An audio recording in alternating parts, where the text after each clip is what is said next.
Hello' friend, কি হ'ব? নিশ্চয় ভালে চাগে। দেউতা আৰু মই কালি বিবাহ ভৱন তাত বিয়া খাবলৈ গৈছিলোঁ। দাদা এজনৰ বিয়া আছিলে, তাকে খাবলৈ মাতিছিলে, গৈছিলোঁ। বিবাহ ভৱনৰ এয়া বাহিৰৰ পৰিৱেশটো কেনেকুৱা লাগিছে কমেণ্ট কৰি জনাব পাৰিব। ফাৰ্ষ্ট টাইম গৈছোঁ।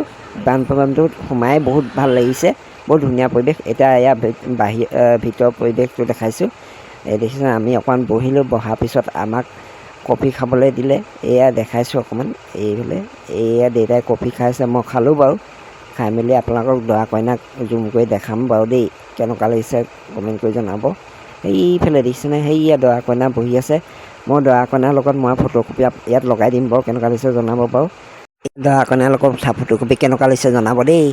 আৰু এয়া ঘৰৰ ওচৰৰ খুৰী দেই, দৰাৰ বায়েক হৈছে। তেওঁকো কেনেকুৱা লাগিছে কমেণ্ট কৰি জনাব নাপাহৰিব। আৰু আমি অকণমান বহিলোঁ, বহাৰ পিছত আমাক খাবলৈ মাতিলে। খোৱা আইটেম কি কি আছে দেখাইছোঁ। এইফালে দেখিছেনে, এয়া মাছ, মাংস, মাছৰ জ্বলা ভাজি, পাপৰ, আলু ফ্ৰাই, দাইল, চাটনি, সকলোখিনি আইটেম দিছে। আৰু পোলাও ল'লোঁ মই। পোলাওটো বেছি ল'ম বিয়ালৈ খাবলৈ গ'লে। আজিলৈ বাই বাই।